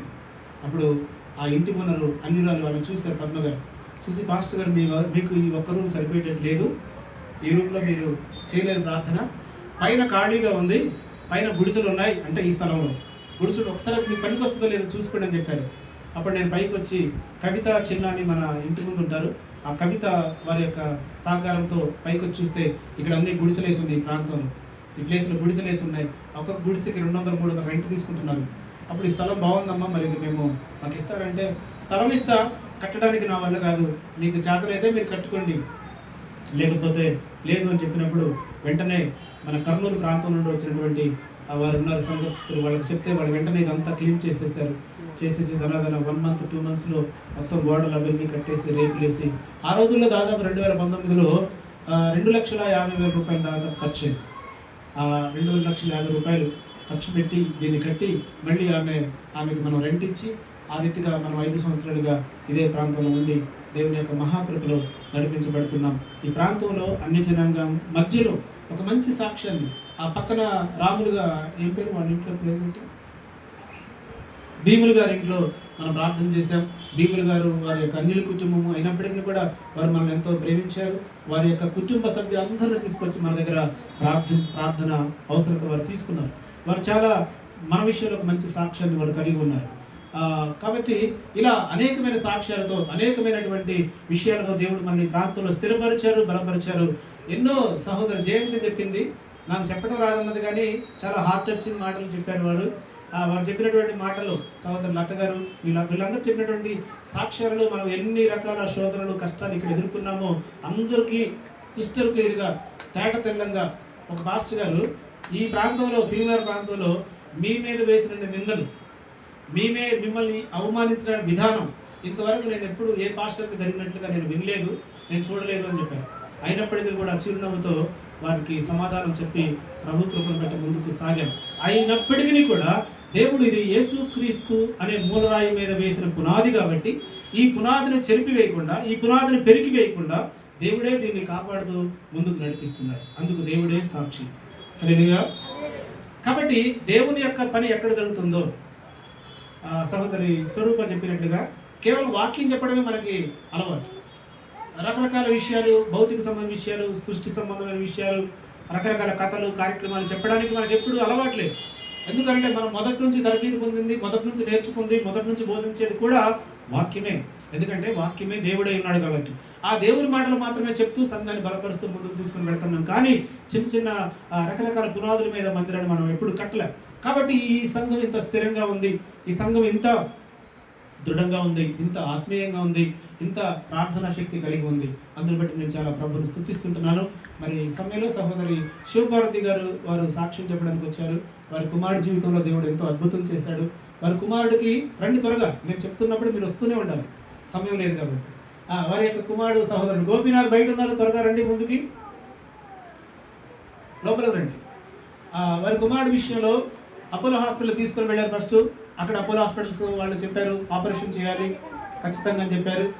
ఆపరేషన్ చేయాలని చెప్పినప్పుడు సహోదరు నాకు ఫోన్ చేశారు, ఏడ్చారు, ప్రార్థన చేయమని ప్రార్థన సహకారం అడిగారు. చాలా ఒక్కగా ఆ కుమారుడు రండి గోపీనాథ్ త్వరగా రా, త్వరగా రండి. సహోదరి శివభారతి గారికి 2 కుమారులు, గోపీనాథ్, త్రినాథ్, వారి యవన బిడ్డలు. రండి, మమ్మీ పక్కన నిలబడండి. మీరు వచ్చి కెమెరా ఇద్దరికి సరిపెట్టిన అడ్జస్ట్మెంట్ చేయండి. రైట్. కాబట్టి అనారోగ్యానికి గురైనప్పుడు ఆపరేషన్ చేయాలని చెప్పారు అపోలో హాస్పిటల్లో. ఆ సిస్టర్కి నేను ఎలా చెప్తే అలా చేశారు వాళ్ళు. అమ్మ ఆపరేషన్ అవసరం లేదా, డిశ్చార్జ్ చేయండి అంటే డిశ్చార్జ్ చేయించారు. నిమ్స్కి తీసుకుని వెళ్ళండి అంటే నిమ్స్కి తీసుకుని వెళ్ళాడు. అందరికీ నా వందనాలు. నా సాక్ష్యం ఏంటంటే మేము మా అబ్బాయికి చిన్నగా కడుపు నొప్పి వాంతులు వచ్చాయి. సండే రోజు డ్యూటీకి వెళ్ళాడు, శంషాబాద్ వెళ్ళాడు, మేడం ఎయిర్పోర్ట్లో దింపాడు. 3:30కి నేను ఫోన్ చేస్తే నాకు మటన్కి ఏమని తీసుకురా అన్నాడు. తీసుకొని వచ్చే లోపలే నాకు కడుపు ఎక్కువ ఉందమ్మా నేను రాలేదని వేసాడు. అదేంటి ఐవో రోడ్లో ఉన్నామంటే అక్కడ బండి అక్కడ పెట్టేసిరా అంటే నేను రాలేదమ్మా అని అడుగుతున్నాడు. నేను అప్పటికి ఇంకేం చేయాలి అర్థం కాక పేరు చేసుకుంటున్నా, దేవా కడుపు పంటున్నావు, అది కాక కారు నడుపుతుంది కదా, ఆ నొప్పిలో ఏదైనా వదిలేస్తే మళ్ళీ స్టీరింగ్ ఏదేమైపోతాడో, దేవా నువ్వే క్షేమంగా తీసుకురావాలని నేను హాఫ్ అన్ అవర్ అర్థం చేసుకొని ఇంకా ఇల్లన్నా ఉడుద్దాము అని చీపురు పెట్టుకొని మళ్ళీ ఫోన్ చేశాను. అమ్మ నేను దర్గా వచ్చాను, తమ్ముడిని పంపించు, నేను రాలేను అన్నాడు. మా చిన్న అబ్బాయిని పంపించా, తీసుకొని వచ్చాడు. ఒకటే ఇంక రాగానే వాంతులు చేశాడు, ఒకటే కడుపు నొప్పి ఇంక పడుకున్నాడు. ఒక 2 గంటలు అట్లాగే దన్నుకుంటూ పడుకుంటే నేను అన్నాను హాస్పిటల్కి పోదాం అయ్యా, మళ్ళీ అర్ధరాత్రి ఏమన్నా అవుతే ఇబ్బంది అయిద్దని చిన్న హాస్పిటల్కి తీసుకెళ్ళాము. అక్కడికి వెళ్ళగానే ఫుడ్ పాయిజన్ అయిందని ఒక ఇంజక్షన్ ఇచ్చాడు. ఇంజక్షన్ ఇవ్వగానే వాంతులు ఎక్కువైపోయి చెమటలు పెట్టేసి మనిషి తట్టుకోలేకపోతున్నాడు. ఆయన అన్నాడు గ్లూకోజ్లు పెట్టాలి, పెద్ద హాస్పిటల్కి తీసుకెళ్ళండి, నేనైతే ఏం చేయను అని అన్నాడు. అనగానే ఇంటికి రాగానే ఒకటే వాంతులు అవుతున్నాయి, కడుపులో నొప్పి తట్టుకోలేకపోతున్నాడు, మీద తిరుగుతున్నాడు. ఇంక నేను రాజేష్ వాళ్ళ దగ్గరికి వెళ్ళి తమ్ముడు ఇట్లా ఏడుస్తున్నాడు, అప్పుల కన్నా తీసుకుపోదాము అని అన్నప్పటికీ 10 అయింది. వచ్చారు, వాళ్ళ తమ్ముడిని కూడా పిలిచాడు. అక్కడికి వెళ్ళాక ట్రీట్మెంట్ చేశారు ఆ నైటు. మళ్ళీ పోగులు కూడా ఉన్నాము మేము. కానీ టెస్టులు అవి చేసినాక ఆపరేషన్ పడిద్ది, ఐసీలో పెట్టాలి, రోజుకు 10,000 అవుతాయి, కంపల్సరీ ఆపరేషన్ అవుతే పడిద్ది అన్నాక మేము ఒప్పుకోలేదు ఆపరేషన్కి. ముక్కులో పైప్ వేయాలి, టాయిలెట్ పైప్ వేయాలి అన్నారు. మా అబ్బాయి అస్సలు ఒప్పుకోలేదు ఆ విషయంలో. ఒప్పుకోపోయే వారికి మాకు వద్దని మేము డిశ్చార్జ్ చేయండి, మేము వెళ్ళిపోతాము మేమైతే అన్నాము. మా అబ్బాయితో నాతో సొంతం తీసుకున్నారు, ఏదైనా మాకు ఎలాంటి సంబంధం లేదని. నైటు 10 గంటలకు వచ్చినాము. మళ్ళీ 2 గంటలకి కడుపు నొప్పి వాంతులు అసలు పచ్చగా కక్కేస్తున్నాడు, తట్టుకోలేకపోతున్నాడు, ఆయాసం లాగా ఊపిరాడినట్టు అవుతున్నాడు. నేను అలసిపోయి అట్లా కన్ను మూసాను. మా చిన్న అబ్బాయి నన్ను వచ్చి లేపి లేదమ్మా తీసుకెళ్దామా, నీకు అసలు ఊపిరాడతలేదు అని అన్నాడు. ఎవరికి పాస్టర్ గారికి పోతే సంతకాడే చెప్పినాను, తీసుకొచ్చానమ్మా, ఏ టైంలో అవసరమైనా సరే నాకు ఫోన్ చేయండి, నేను వస్తానని చెప్పాడు. ఇంకా మేము పాస్టర్ గారికి ఫోన్ చేసి మేము బయలుదేరాము. నైట్ 2 గంటలకే వెళ్ళిపోయాము. మేము వెళ్ళి అక్కడ హాస్పిటల్ వచ్చారు, కొంచెం ఏమైనా వాటి కాడికి వెళ్ళి మాట్లాడుకున్నాం. పాస్టర్ గారు వచ్చాడు. ముక్కులో టెస్టులు అన్నీ చూసి ఆపరేషన్ పడిద్దామా కంపల్సరీ అన్నారు. మళ్ళీ వాళ్ళు చేసే టెస్టులు కూడా మేము చేస్తామన్నారు. ముక్కులో పైప్ వేసారు, టాయిలెట్ పోతే వేయలేదు. ముక్కులో పైప్ వేసినాక కంపల్సరీ ఆపరేషన్ పడిద్ది అన్నారు. పొద్దు నుంచి సాయంత్రం ఎమర్జెన్సీ వార్డులోనే ఉంచారు. తర్వాత ఆపరేషన్ వార్డుకి పంపించారు. అక్కడ చూశారు, ఒక వారం రోజుల ముందుతో చూశారు. లేదమ్మా వల్ల అవుతలేదు కాబట్టి ఆపరేషన్ కంపల్సరీ చేయాల్సింది అన్నారు. కానీ మందులు కూడా ఎలా కాస్ట్లీ రాశారంటే రోజుకి 5-6 వేలు కానీ డబ్బులు. తర్వాత ఇంకా ఆపరేషన్ అన్నారు. ఆర్ఎక్సీ కార్డు అప్లై చేస్తామన్నారు. ఇప్పుడు బిల్లు కట్టేయండి అన్నారు. బిల్లు కట్టినాక ఆర్ఎక్సీ కార్డు అప్లై చేసినాక ఏమైందంటే ఇంకా ఆపరేషన్ సిద్ధపరిచారు. అన్నీ సేవింగ్ అన్నీ చేశారు, బాగానే ఉంది. నైట్ టెస్టులు వేరే ఉంటుంది, పొద్దున పూట ఆపరేషన్కి వెళ్ళేటప్పుడు వేరే టెస్టులు వస్తాయి. ఈయన 5 గంటలకే తీసుకెళ్ళి ఎక్స్రేలు బెడ్ టెస్టులు అవి చేస్తారనమాట. వాటిలో నార్మల్ అని వస్తుంది, మళ్ళీ నైట్ చూస్తేనే సీరియస్ అని వస్తుంది. అట్లా 4 రోజులు ఆపరేషన్ సిద్ధపరచను, ఆగిపోను, ఇదే జరుగుతుంది. మా అబ్బాయి ఒకటే మాట అన్నాడు, అమ్మ నీకు దేవుడు అంటే నమ్మకం ఉందా అని అడిగాడు. ఎందుకు లేదురా, నాకు దేవుడు నాకు కాలుకి పొక్కబడినా కానీ నడుస్తున్నాను, దేవుడు స్వస్థపరిచాడు, నీకు నమ్మకం ఉంచితే మాట తప్పకు, మాట మీద నిలబడితే దేవుడు నీకు గొప్ప కార్యం చేస్తాడు అన్న. అంటే నాకు ఆపరేషన్ లేకుండా కనుక జరిగితే నేను బాప్టిస్ట్ తీసుకుంటాను, చర్చి పెళ్ళి చేసుకుంటానమ్మా అన్నాడు. అంటే నువ్వు మాట తప్పకూడదు గోపి, దేవుడు అలాగే చేస్తాడన్న. ఆ నీతిగానే ఆపరేషన్ లేకుండానే ఆగిపోయింది. 4 రోజులు చూశారు. చూసినాక 3 రోజులు డిశ్చార్జ్ చేస్తామమ్మా అన్నారు. మా నాన్న వాళ్ళు అందరూ వచ్చారు, మా ఎవరి వాళ్ళు కూడా వచ్చారు. ఏమైందంటే ఇంకా మా నాన్న చూస్తానికి వచ్చి 2 రోజులు హాస్పిటల్లో ఉన్నాడు. గొడవ పెట్టుకున్నాడు, ఆపరేషన్ అవ్వదు, ఏమవ్వదు, ఆ పిల్లడికి మంచిగా అవుతాడు అన్నాడు. ఆదివారం రోజు ఇట్లాగే ఇంటికి తీసుకొచ్చి వదిలిపెట్టాం, ఏదో జ్వరం వచ్చినట్టుగా అనిపించిందని. ఇంకేమైందో 2 రోజులు కాలు నొప్పి అన్నాడు. 3వ రోజు వెళ్ళిపోతానమ్మా నన్ను పంపింది అన్నారు. వెళ్ళే రోజు కూడా నీ కొడుక్కి ఏం కాదు, ఆయనకి ఏమవుదు, దేవుడు ఉన్నాడు, నీ కొడుక్కి మంచిగా అవుతాడు, నువ్వు అంత దిగులు పెట్టుకో, ఇదే లాస్ట్ సార్ అమ్మ అన్నాడు. 10 గంటలకు బస్సు ఎక్కించి వచ్చాడు. సాయంత్రం 7:30 కానీ చనిపోయాడు, ఇంటికి కూడా పోలేదు. కానీ పిల్లడికి విషయంలో దేవుడు చాలా గొప్ప కార్యం చేశాడు. దేవుడు నువ్వు ఎంతగానో పోదాడు. ఎందుకు మా అబ్బాయి నాకు ఆడ ఎందుకున్నామ్మా, ఎప్పుడు చూసినా బయటకే పోతావు, బయటకే వెళ్తా ఉంటాడు. నేను వెళ్ళి ఆ అద్దాల దగ్గరికి వెళ్ళి ఒకటి ఏడుస్తూ ఉండేదాన్ని. ఎందుకు దేవా, నేను నమ్ముకున్నాను, నిన్ను నా మొగుడి కోసం నమ్ముకున్నాను, నా మొగుడే బతకలేదు, అయినా నేను వదలలేదు కదా. నా పిల్లల విషయంలో, తండ్రి లేని పిల్లల విషయంలో ఎందుకు ఇట్లా అవుతుంది దేవా అని ఎంతగానో కోసాను. ఆపరేషన్ కూడా ఎంతో సీరియస్గా చెప్తున్నారు 4 రకాలుగా. కానీ అలాంటి ఆపరేషన్ జరిగితే ఆవిటి వాళ్ళలాగా ఎలా పోషించాలి? ఎన్నో కళలు కనబెట్టే కదా, పెళ్ళి 3 నెలలు అనుకున్నాను, ఇలా చెప్తున్నారేంటి దేవా అని ఎంతగానో అసలు చెప్పలేను, ఆ బాధ తట్టుకోలేను. నేను అదే ఎంతగానో బాధపడ్డాను. దేవుడు ఆపరేషన్ లేకుండానే స్వస్థపరిచాడు. మొన్న టెస్టులకు కూడా వెళ్ళాము, ఏమీ లేదమ్మా అన్నారు. కాకపోతే సంఘం కూడా ప్రార్థన చేశారు. పాస్టర్ గారు గారు ఎందుకనో ప్రార్థన చేశారు. చెప్పాను, ఫస్ట్లో చెప్పొద్దన్నా ఎవరికి, తర్వాత సీరియస్ అనే వారికి అందరికీ చెప్పాను. పాస్టర్ గారు ప్రార్థన చేయమని అడిగినాను. దేవుడి విషయంలో మాత్రం చాలా గొప్ప కార్యం చేశాడు. మా అబ్బాయి విషయంలో మాత్రం మా అబ్బాయిలను కూడా దేవుడు పట్టుకొని నడిపియాలని, ఈ సంఘాన్ని వదలకుండా తండ్రి దేవుడి సేవలో నడవాలని కోరుకుంటున్నాను. ఇంకా బలహీనంగా ఉన్నాడు. 14 రోజులు ఒక్కరోజు మనం నీళ్ళు తక్కువ ఉండలేము. 14 రోజులు వాటర్ లేకుండా, తిండి లేకుండా, ఓన్లీ సెలైన్ బాటిల్ ఇంజక్షన్ల మీదే ఉన్నాడు. ఆకలి వేస్తున్నా కానీ పెట్టలేదు, వాటర్ అన్నా కానీ తాగని లేదు. అంత నరక యాతన పడి వచ్చాడు. ఇంకా బలంగా అవ్వాలని మీరు అందరూ ప్రార్థనలో పెట్టండి. సంధిని తప్పిపోకుండా బాప్టిషన్ తీసుకొని దేవుడు ఎంబడించే బిడ్డగా ఉండాలని మీరు అందరూ అనుదినం ప్రార్థనలో గుర్తు చేసుకోమని ఈ చిన్న సాక్ష్యం దీవించిన కాక. ప్రభువైన యేసుక్రీస్తు నామమున మీ అందరికీ 7వ సంవత్సర వార్షిక శుభములు తెలియజేస్తున్నాను. 7 సంవత్సరాలు అయిపోయి ఇంత తొందరగా అనిపిస్తుంది. కొత్తగా మొన్ననే స్టార్ట్ అయినట్టు అనిపించింది మందిరము. కానీ స్టార్టింగ్లో మాత్రం సంఘములో చిన్నగా ఎంతమంది కొద్దిమందిగానే జాయిన్ అయ్యారు. కానీ దేవుడు ఎంతగానో అభివృద్ధిపరిచి అనేక ఆత్మలు నడిపించినందుకు దేవునికి వందనాలు చెల్లిస్తున్నాను. స్టార్టింగ్లో ఎన్నో ఫాస్ట్ గారు అయితే మాకు ఎన్నో అవమానాలు, ఎన్నో నిందలు, ఎన్నో సమస్యలు, కానీ వాటన్నిటినీ భరించి అధిగమించి ఈరోజు సంఘాన్ని స్థిరపరిచినందుకు వందనాలు చెల్లిస్తున్నాను. అదే రీతిగా సంఘం కానీ అక్కడ కూడా ఎన్నో సమస్యలు, ఎన్నో ఇబ్బందులు, ఎన్నో ఇరుకులు. కానీ వాటన్నిటినీ పాస్టర్ గారు, మేమైతే ప్రార్థించేవారివే కానీ మేమేం చేయలేదు.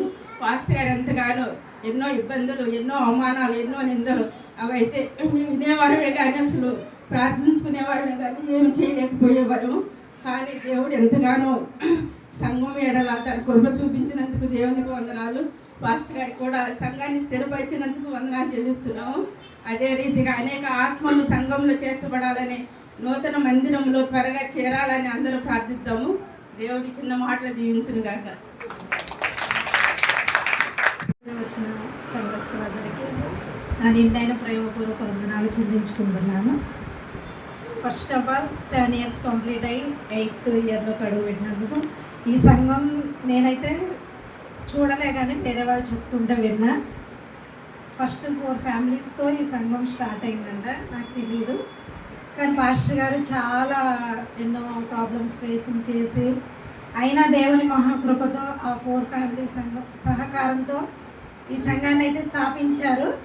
దేవుని కృపలో వారి ప్రార్థనలు వ్యర్థము కాకుండా ఈరోజు ఇంతమంది నడిపింపబడ్డారు. అందుని బట్టి దేవునికి వందనాలు చెల్లించుకుంటున్నాము. మరి మేము వచ్చేది 3 years అవుతుంది. 3 years వచ్చిన తర్వాత ఈ ఫిల్మ్ నగర్లో నేను ఫస్ట్ ఆఫ్ ఆల్ వేరే చర్చికి వెళ్ళాను. అక్కడ అంటే నాకు మంచిగా అనిపించలేదు, అలా అనకూడదు కానీ నాకు అనిపించలేదు. సెకండ్ టైం సండే రోజు నేను ఈ చర్చికి నడిపింపబడ్డాను. నడిపింపబడిన తర్వాత ఇక్కడ నేను అబ్జర్వ్ చేసింది ఏంటంటే సంఘస్థులందరూ ఒక యూనిటీగా ఉండడం, ప్రేయర్ అయిపోయినాక ఒకరినొకరు ప్రైజ్లో విష్ చేసుకోవడం, అదొకటి నాకు నచ్చింది. ఇంకొకటి ఏదైనా కూడికన్నా పరిచయ విషయంలో అందరూ ముందుండేది, వాళ్ళని చూసే మేము ఇన్స్పైర్ అయ్యాము.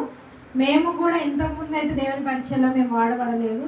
ఇక్కడికి వచ్చినాక వాళ్ళందరిని చూసిన తర్వాతనే మేము కూడా పరిచర్యలో వాడబడాలి, నా కుటుంబం కూడా దేవునిలో ఎదగాలి, ఆ యొక్క ఉన్న విలువలు నేను తెలుసుకున్నానంటే వీళ్ళందరినీ చూసిన తర్వాత వీళ్ళ ఫ్యామిలీ సెటిల్మెంట్, దేవునిలో ఎదగడం వల్ల వీళ్ళు ఎలా స్థిరపడ్డారో అవన్నీ చూసినాక మేము కూడా చిన్నప్పటి నుంచి క్రిస్టియన్గా ఉన్నాము, దేవుని నమ్ముకున్నాము, కానీ ఇంత ఎప్పుడు అనుకోలేదు. మేము వీళ్ళని చూసిన తర్వాత మేము కూడా బలపరచబడ్డాము. దేవుని పరిచర్యలో వాడబడాలని నేను నా కుటుంబం వాడబడుతున్నాము.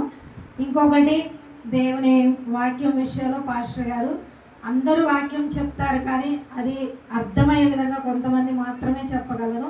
అందులో ఫస్ట్ ఆఫ్ ఆల్ మన పాస్టర్ గారు, ఎందుకంటే పాస్టర్ గారు బైబిల్లో ఉన్నది మాత్రమే చెప్తారు. దాని ఆ వాక్యం గురించి మాత్రమే కాకుండా దాని వెనకున్న హిస్టరీని కూడా చెప్తూ మరి మనకు అర్థమయ్యే విధంగా చెప్పాలని వాళ్ళు ఎంతో ప్రయాసపడుతున్నారు. మేము ఈ సంఘంలోకి వచ్చినాక నాకు ప్రేయర్ చేయడం రాదు, సాంగ్స్ పాడడం రాదు. ఇక్కడికి వచ్చినాక నేను మొత్తం నేర్చుకున్నా. ఎందుకు అంటే ఎవరికి ప్రేయర్ చేయమని మైక్ ఇచ్చినా అందరూ చేసేది, వాళ్ళకు వచ్చిన మాటలతోనైనా భయపడకుండా చేసేది.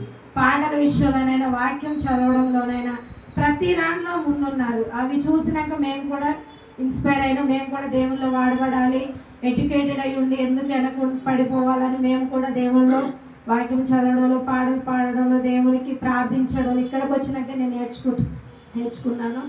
ఇంకోటి పాస్టర్ గారు చాలా బాగా వాక్యం చెప్తారు. అతని వాక్యం నుంచి మనం చాలా విషయాలు నేర్చుకోవచ్చు. మనకి డౌట్స్ ఉన్నాయి కూడా పాస్టర్ గారిని అడిగి తెలుసుకోవచ్చు, ఎందుకంటే చాలా జ్ఞానం కలిగిన దైవ సేవకులు. ఇంకొకటి పాస్టర్ గారు కూడా స్త్రీలను నడిపింపబడాలి అని తను కూడా ఎంతో ప్రయాసపడుతున్నారు. అందరూ స్త్రీలు కూడా వస్తే బాగుంటుందని అనుకుంటున్నాను, ఎందుకంటే సంఘం కొరకు ప్రార్థన వెనుక స్త్రీల ప్రార్థన ఎక్కువ, ఎందుకంటే స్త్రీల ప్రాముఖ్యత ఎక్కువ ఉంది. పరిశుద్ధ గ్రంథంలో స్త్రీల గురించి మనకు తెలుసు. చాలామంది ప్రార్థన ద్వారా ఎన్నో గొప్ప అద్భుతాలు పొందుకొని ఉన్నారు. ప్రతి స్త్రీ కూడా ప్రేయర్కి నడిపింపబడాలి, స్త్రీలు కూడా కానీ ఉపవాస ప్రార్థన కానీ నడిపింపబడాలని కోరుకుంటున్నాను. వచ్చిరని మాటలు దేవుడు దీవించి ఆశీర్వదించిన కానీ చెల్లించుకున్నాను. మీ అందరికీ తెలుసు ఈ చర్చ్ స్టార్ట్ చేసి ప్రాక్టీస్ చేసుకుని స్టార్ట్ చేసి 7 సంవత్సరాలు అవుతుంది. నేను చెప్తామనుకున్న మాటలు అంటే ఇంకా తను చెప్పేశారు. సో నాకు చెప్పడానికి ఏమేమనేసి అనుకుంటున్నాను, కానీ యూత్ నుంచి రిప్రజెంట్ చేస్తున్నాను కాబట్టి 10 నిమిషాలు మాట్లాడతాను. సో ఈ చర్చ్ స్టార్ట్ చేసి 7 సంవత్సరాలు అయిందని అందరికీ తెలుసు. కాకపోతే ఏంటంటే ఈ 7 సంవత్సరాలు ఎలా అంటే మీరు ఎప్పుడైనా రోలర్ కోస్టర్ ఎక్కారా? రోలర్ కోస్టర్ అంటే పైకి వెళ్ళి ఎక్కుతారు కదా, ఎక్కిన తర్వాత అది పైకి కిందకి ఇలా తిరుగుతుంటుంది కదా, సేమ్ ఆ రైడ్ తీసుకున్నారు అనమాట పాస్టర్ గారు ఈ 7 years. ఎందుకంటే అంత ఈజీ కాదు. ఒక దగ్గర చాలా సంఘాలు ఉన్నాయి కదా మన చర్చ్, ఇప్పుడు ఫిల్మ్లో బస్తీల్లో ఎన్ని సంఘాలు ఉన్నాయి, అలాంటి దాంట్లో నిలబడి సంఘం స్థాపించడం, దాన్ని సిస్టర్ చెప్పినట్టుగా 4-5 ఫ్యామిలీస్ నుంచి స్క్రాచ్ నుంచి స్టార్ట్ చేసి ఎంతమందితో ఇప్పుడు సంఘం మొత్తం నిండుగా ఉంది. ఇంకా ఒక్కొక్క టర్న్ ఏమనిపిస్తుంది అంటే సరిపోవట్లేదు ఈ స్థలం అనిపిస్తూ ఉంటుంది. సో ఇలాంటి అభివృద్ధి పొందడం అంటే, ఇలాంటి ఇంకా ఎక్కువ మంది అన్యులు ఉన్న దగ్గర ఇలాంటి గ్రోత్ పొందడం అంటే మామూలు విషయం కాదు. దానికోసం పాస్టర్ గారు చాలా తపన పడ్డారు. ఇంకా ఈ 7 సంవత్సరాలు కాకుండా ఇంకా అనేకమైన సంవత్సరాలు మనం అందరం చేసుకుంటా ఈ బాప్టిస్ట్ చర్చ్ ఫిలిం నగర్ నుంచి అనేకమైన బ్రాంచ్లు వెళ్ళి ఇంకా ఎన్నో వార్షికోత్సవాలు మనం చేసుకోవాలని మీ అందరి ప్రార్థనలో పెట్టుకుంటారని, అదేవిధంగా యూత్ కూడా చాలా డెవలప్ అయ్యి వారు అందరికీ ఎడ్యుకేట్ చేసి దేవుడి మాటలు అందరూ తెలుసుకుని అందరికి చెప్పగలిగే సామర్థ్యం వాళ్ళు కలిగి ఉండేటట్టు మీ ప్రార్థనలో జ్ఞాపకం చేసుకుంటారని నా మాట అనిపిస్తుంది. Thanks you. అసలు అన్న చెప్పినట్టుగా ఉన్న అవకాశం వచ్చిన వాళ్ళకి అన్ని చెప్పడానికి ఇది ఉంటుంది. మళ్ళీ చెప్పినా రిపీటేట్ చేసినట్టు ఉంటుంది. కానీ మనం కొంతమందిని చాలా అరుదుగా చూస్తాం. ఏంటి, ఏదైనా దేవుడి విషయంలో దేవుడు బైబిల్లో చెప్పినట్టుగా ఒక చెంపను కొడితే ఇంకో చెంపను చూపించాలి అన్నట్టుగా నాకు తెలిసినంత వరకు నేను చూసింది మాత్రం ప్రయత్నిస్తుంటుందండి. ఎందుకంటే ఇదివరకు అందరికీ తెలుసు, వేరే చర్చిలో అందరూ ఉన్నారు, అక్కడ చాలా అవమానాలు పడ్డారు. ఒక టైంలో అదేంటి, నాకు తెలిసినంత వరకు భర్త అవమానం పడుతున్న చోట తండ్రి కానీ భర్త కానీ అవమానం పడుతున్న చోట భార్య పిల్లలు చూసి సహించలేరు, తట్టుకోలేరు కూడా. దానికి అంకులు ఓపికగా ఉండడం కాదు, ఆంటీ కూడా చాలా నాకు తెలిసి బాధపడి ఉండొచ్చు, ఏడ్చిన రోజులు కూడా చాలా ఉండి ఉండొచ్చు. దేవుడు ప్రతి కీడు వెనుక ఒక మేలుని దాచిపెట్టి ఉంటాడని చెప్పడానికి నిదర్శనం ఇదే అనుకుంటాను నేను. ఎందుకంటే అంకుల్ పడ్డ అవమానాలు అంతా ఇంత కాదు. ఒక సంఘ కాపరిగా సంఘ పెద్దలలో కానీ ఉన్న సంఘంలో ఉన్న అందరి వాళ్ళ మధ్యలో కూడా ఆయన చాలా అవమానించబడ్డాడు. దేవుని వైపు చూస్తూ నడిచాడు. ఎవరికి కూడా అంటే కోపం లేని మనిషి ఉండరు, కానీ అలాంటి కోపం వచ్చినా కూడా దేవుడు అని చూసి సహించే ఓపిక అంకుల్కి ఇచ్చినందుకు, అది మాటల్లో ఇంకా వాక్యం చెప్పడం ఎవరైనా చెప్తారు, కానీ దాన్ని చేతలలో చూపించడం చాలా తక్కువ మందికే సాధ్యపడుతుంది. అలాంటి వారిలో పాస్టర్ అంకుల్ గారు ఒకరు అని చెప్పగలను నేనైతే. ఇంకోటి అంటే సంఘం నుంచి విడిపోయినా కూడా ఎక్కువ ఇంట్రెస్ట్గా ఒక కుటుంబంలో సమస్య ఉంది అందరు అన్నట్టుగా సంతోషించే కుటుంబానికి వెళ్ళి అందరూ పరామర్శించడం మాట్లాడడం అది వేరు. కానీ బాధగా ఉన్న కుటుంబాలకు కూడా వెళ్ళి వాళ్ళు బాధలో ఉండి పక్కన వాళ్ళ బాధల గురించి ప్రేయర్ చేసే వాళ్ళు, వెళ్ళి పలకరించే వాళ్ళు చాలా తక్కువ మంది ఉంటారు. అలాంటి కుటుంబంలో మనకి చాలా మంచి సంఘ కాపరి దొరికారు. ఆ విషయంలో మాత్రము ప్రసన్న అన్నట్టుగా 7 సంవత్సరాలు ఎన్నో బడిదుడుకులు తట్టుకొని ఉండొచ్చు సంఘం. ఇంకోటి చాలా చిన్న సంఘంగా ఎక్కడైనా కానీ ఎక్కువ జనాలు కూడుకునే చోట వెళ్ళడానికి ఇంట్రెస్ట్ చూపిస్తారు. ఇక్కడ అన్నట్టుగా 4 కుటుంబాలతో ప్రార్థన స్టార్ట్ అయినా స్టార్టింగ్ ఎక్కువ పిల్లలు కానీ ఎవరు రావడానికి ఇంట్రెస్ట్ చూపించలేదు. ఫస్ట్ కింద చిన్న రూమ్లో ప్రేయర్ స్టార్ట్ అయింది. అక్కడ ఇరుకులో నుంచి విశాలతనికి దేవుడు నడిపిస్తారు అనడానికి కూడా ఒక నిదర్శనం ఇదై ఉండొచ్చు. ఇరుకులో నుంచి ఇంత విశాలతనికి దేవుడు నడిపించాడు. ఇంకోటి సంఘం గురించి స్థలం కావాలని సంఘంగా కూడి 40 రోజులు ప్రార్థనలో అందరూ ప్రార్థించినప్పుడు దేవుడు మంచి స్థలాన్ని చూపించాడు. 1 రూపీ లేకుండా కూడా ఇన్వెస్ట్ చేయలేని పరిస్థితిలో కూడా తీసుకునే గొప్ప కృపని దేవుడు దయచేశాడు. ఇలాంటి యానివర్సరీలు ఇంకెన్నో జరుపుకోవాలి, ఆత్మీయంగా చాలామంది బలపడాలి అని నేను కోరుకుంటున్నాను. ఇటు అవకాశాన్ని దయచేసిన పాస్టర్ గారికి నాకు వందనాలు చెల్లించుకుంటున్నాను. 7 years ఈ సంఘంతో దేవుడు ఇన్ని సంవత్సరాలు నడిపించినందుకు, అతి కృపను దయచేసినందుకు దేవుడికి వందనాలు చెల్లించుకుంటున్నాను. 7 years నిజంగా ఎలా అయిపోయాయో నిజంగా తెలియట్లేదు. అప్పుడే నిజంగా 7 సంవత్సరాలు అయిపోయాయా అన్నట్టే ఉంది. కానీ దేవుని మహాకృప, దేవుడు ఏ విధంగా ఈ సంఘాన్ని నడిపించాడు. స్టార్టింగ్లో ఉన్నప్పుడు నిజంగా చాలా తక్కువ మందితో మేము స్టార్ట్ అయ్యాము, మమ్మీ గారు చెప్పినట్టు. సో అలాగే దేవుడు అంత కొంతమంది నుంచి ఈరోజు ఈ దినాల ఇంతమందిగా మనం విస్తరించాము. ఇంతమందిగా సంఘంలో ఇన్ని ఆత్మలు చేర్చబడ్డాయి అంటే కేవలం దేవుని యొక్క మహాకృప మాత్రమే నేను అనుకుంటాను. ఇంకా ఇలాంటి యానివర్సరీస్ ఇంకా ఎన్నో జరుపుకోవాలి. ఇంకా కొత్త ఆత్మలు దేవుని సంఘంలో నడిపించబడాలి. దాంట్లో మన వంతు ప్రయత్నం కూడా మనం చేయాలి అని నేను కోరుకుంటున్నాను. ఈ 7 yearsలో చిన్నప్పటి నుంచి పెరిగి మేము సండే స్కూల్లో ఉన్నప్పుడు అదంతా ఆ పాత సంఘంలో ఉన్నప్పుడు మేము ఏ విధంగా అయితే దేవుని మందిరంలో వాడబడ్డాము, నేను కానీ అక్క కానీ, నన్ను చిన్నప్పటి నుంచి చూసిన వల్ల చాలా తక్కువ మంది, నాకు తెలిసి ఇందాక జయంత్ అక్క చెప్పినట్టు చాలా తక్కువ మంది పాత సంఘం నుంచి మేము వచ్చాము. మేమందరము అక్కడ సండే స్కూల్లో కానీ యూత్ మీటింగ్లో కానీ మేము చిన్న పిల్లలమే అయినా కానీ మేము స్త్రీల కూడికలకు కూడా మేము వెళ్ళిపోయేవాళ్ళం. అది సండే స్కూలా, స్త్రీల కూడిక, యూత్ మీటింగా, మాకన్నా పెద్దవాళ్ళు, మా సీనియర్ అప్పుడు మాకన్నా పెద్దవాళ్ళు జయంతక ఇంకా ఆ బ్యాచ్ వాళ్ళు ఉండేవాళ్ళు.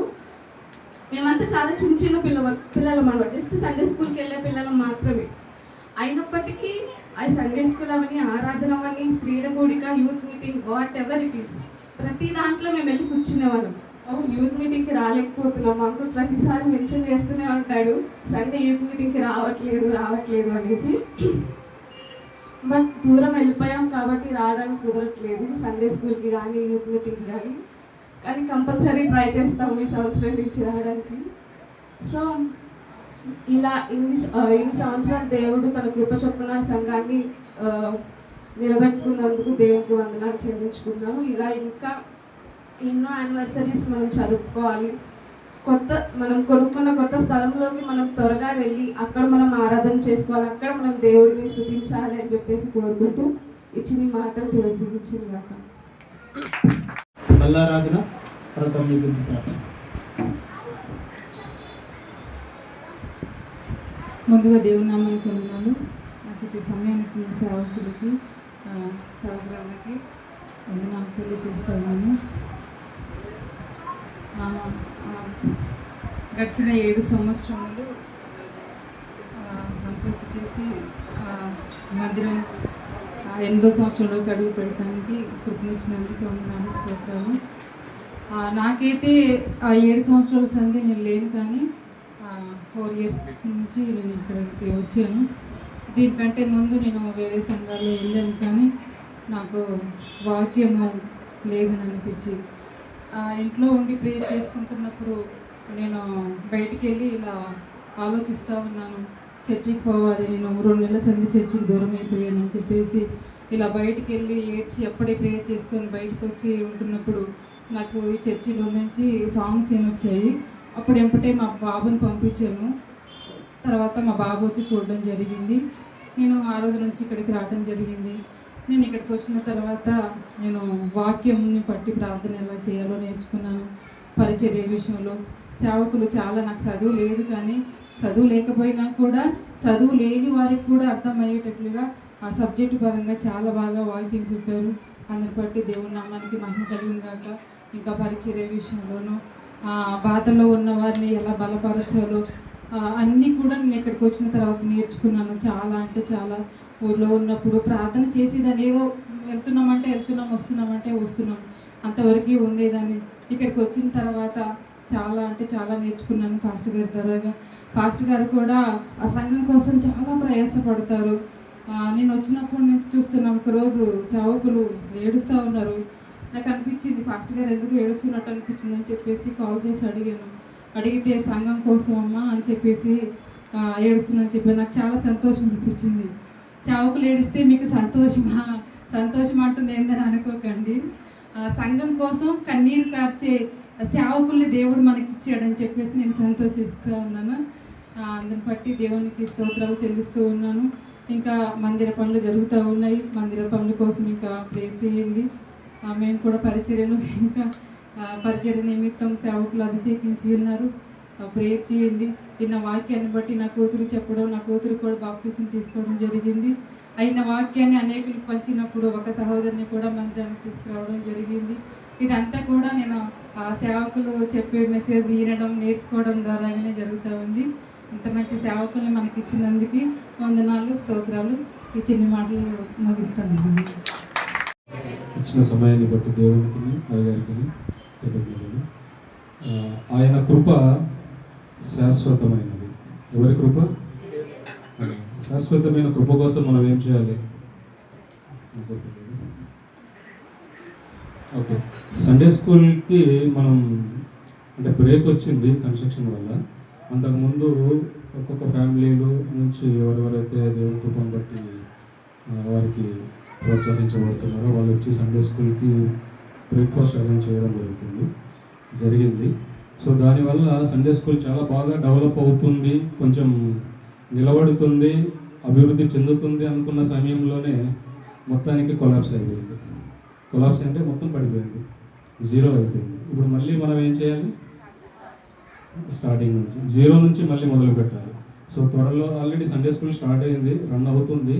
కానీ తక్కువ పిల్లలు వస్తున్నారు. ఏదైనా అకేషన్స్ ఉన్నప్పుడు, ఫెస్టివల్స్ ఉన్నప్పుడు, బర్త్డే సెలబ్రేషన్స్ ఉన్నప్పుడు చాలామంది కనపడతారు. ఎవరు? సండే స్కూల్ పిల్లలు కనపడతారు. అట్ ద సేమ్ టైం సంఘస్థులు ఆబ్వియస్లీ కనపడతారు. తర్వాత యవనస్తులు కూడా కనపడుతున్నారు. కానీ సాటర్డే వస్తే ఒక్క యవనస్తులు కూడా సంఘంలో ఉన్నారు. సండే స్కూల్ వస్తే ఈ మధ్య కాలంలో పిల్లలు కూడా కనపడట్లేదు. మరి ఎందుకో ఏమిటో తల్లిదండ్రులు ఆలోచించుకోవాలి. ఆయన కృప శాశ్వతమైనది అని ఎందుకు చెప్పినానంటే, చిన్నప్పటి నుంచి ఆయన కృపలో ఉంటే ఎప్పటికీ శాశ్వతంగా ఉంటుంది. మనం ఎప్పుడైతే ఆయన వదిలేస్తామో ఆయన మనల్ని వదలడు, కానీ దూరం నుంచి చూస్తుంటాడు, కానీ ఆయన కృపను మన మీద పెట్టడు. మనం ఎప్పుడైతే ఆయన దగ్గరికి వెళ్ళి ఆయన అడుగుతామో అప్పుడు ఆయన కృప మన మీద ఎప్పటికీ ఉంటుంది. సో దయచేసి సండే స్కూల్కి మీ పిల్లలందరినీ ప్రతిరోజు, ప్రతి ఆదివారము ఉదయం 9ంటికి పంపించండి. త్వరలో ప్లాన్ చేస్తున్నాం మళ్ళీ బ్రేక్ఫాస్ట్ అరేంజ్ చేయడానికి. కొంచెం సమయం పడుతుంది, ఈ వారం కాకపోయినా నెక్స్ట్ వీక్ కానీ మళ్ళీ ప్లాన్ చేస్తాము. సో దయచేసి సండే స్కూల్కి చిన్నపిల్లలందరినీ పంపించండి. అది తల్లిదండ్రుల బాధ్యత, అయ్యగారి బాధ్యత కాదు, ఇక్కడ పరిచర్య చేసే పరిచారకుల బాధ్యత కూడా కాదు. ఇక్కడికి వచ్చిన తర్వాత వాళ్ళని ఎలా మౌల్డ్ చేయాలి అనేది పరిచారకుల బాధ్యత, టీచర్స్ బాధ్యత. కానీ పంపించాల్సిన బాధ్యత మాత్రం అది ఖచ్చితంగా తల్లిదండ్రులదే. వాళ్ళని ప్రోత్సహించడానికి మేము ఇక్కడ బ్రేక్ఫాస్ట్ అరేంజ్ చేస్తున్నాము. సో దయచేసి సహకరించి పిల్లలందరినీ పంపించండి. అలాగే యవనస్తులు కూడా చాలామంది కనపడుతున్నారు. ఎవ్రీ సాటర్డే, ప్రతి శనివారం సాయంత్రం 7ంటికి ఇక్కడికి వచ్చి ఆయన ఆరాధించి కృప కలుగును గాక. అలాగే సండే స్కూల్కి సహకరించినటువంటి టీచర్స్ అందరికీ నా ప్రత్యేక అభినందనలు. Thank you. అందరికీ నా హృదయపూర్వకంగా నాకు సమయం ఇచ్చినందుకు కృతజ్ఞతలు. మేము ఏం మాట్లాడాలో కూడా నాకేం అర్థం కావట్లేదు. నాకు ఫాస్ట్గా మంది నాడు చెప్పారు, ఎన్నో స్పీచ్ చెప్పారు అనేసి అన్నారు. ఏం చెప్పాలి అనేసి నేను ఆలోచించేటప్పుడు దేవుడు నాకు వాక్యం చూపించాడండి. అదేంటంటే నేను రిఫరెన్స్ ఇప్పుడు చెప్పలేను. దేవుని వాక్యం ఇలా సెలవిస్తుంది. ఎందుకంటే మనం సంఘానికి వెళ్తూ, మందిరానికి వెళ్తూ మనల్ని మోసం చేసుకుంటామని దేవుడు హెచ్చరించాడండి. ఎలా అంటే, నిన్ను వల్ల నీ పొరుగుని ప్రేమించు అనే ఆజ్ఞ ఉంది కదా, ఆజ్ఞను మనం నెరవేర్చట్లేదంట. అది ఎలా ప్రభు అని అడిగితే ఆయన అంటున్నాడు, నువ్వు అనారోగ్యంగా ఉన్న వాళ్ళ దగ్గరికి వెళ్ళి పరామర్శించావా? లేదు కదా. నీ పక్క వాళ్ళకి కష్టంగా ఉన్నప్పుడు అడిగావా? లేదు కదా. అంటే అవును, నన్ను నేను ప్రశ్నించుకున్నప్పుడు అడగలేదు ప్రభువా, మరి ఏం చేయాలంటే సంఘంలో ఎలా అని చెప్పు అనేసి దేవుడు నాతో మాట్లాడేవి. మీరు వేరేలా అనుకోకండి, ఈమె కొత్తగా వచ్చి ఏమో చెప్తుంది అని అనుకోవద్దు. తర్వాత పాస్టక్క మేమంతా స్త్రీల కూడిలో అన్నప్పుడు గృహాలు దర్శించడానికి, అన్యుల ఎద్దుకు వెళ్ళడానికి అలా ప్రేరేపించబడినప్పుడు వెళ్ళామని కొన్ని గృహాలు దర్శించాము. వాళ్ళు కూడా మనకి మంచి రిజల్టే వచ్చింది. తర్వాత ఈ మందిరం తీయడం, మళ్ళీ మార్చడం వల్ల కొన్ని విషయాల వల్ల ఆగిపోయినాక మళ్ళీ నా ఆత్మ నన్ను ఏం చెప్తుందంటే, అనారోగ్యంగా ఉన్న వాళ్ళ కాడికి వెళ్ళి ప్రార్థన చేయండి, వాళ్ళ సంఘం వస్తారు, ప్రార్థిస్తారు, మమ్మల్ని మర్చిపోయారని వాళ్ళు బాధపడుతున్నారని చెప్పేసి నాకు ఒక ఆత్మ అనిపిస్తే ఆ విషయం నేను పాస్టర్కి చెప్పగానే సరే అని వెళ్ళినప్పుడు వాళ్ళు కూడా చాలా హ్యాపీగా ఫీల్ అయ్యారు. మమ్మల్ని బాగా చూసుకున్నారు. చూసుకోవడం అంటే ఏం లేదు, మేము వెళ్ళగానే ఒక మెంబర్ లాగా అనిపించింది వాళ్ళకి. వాళ్ళు మేము పరామర్శించగానే, వాళ్ళని ఓదార్చగానే వాళ్ళకి హ్యాపీ అనిపించింది. మేము కూడా దేవుని మాట నెరవేర్చిన వారమై ఉన్నాము. ఇక్కడ చెప్పడానికి నాకు ఇంకా టెన్షన్గా ఉందండి, ఏమనుకోవద్దు. కొద్ది సాక్ష్యం వాక్యం దేవుడు దీవించిన గాక. ఆమేన్.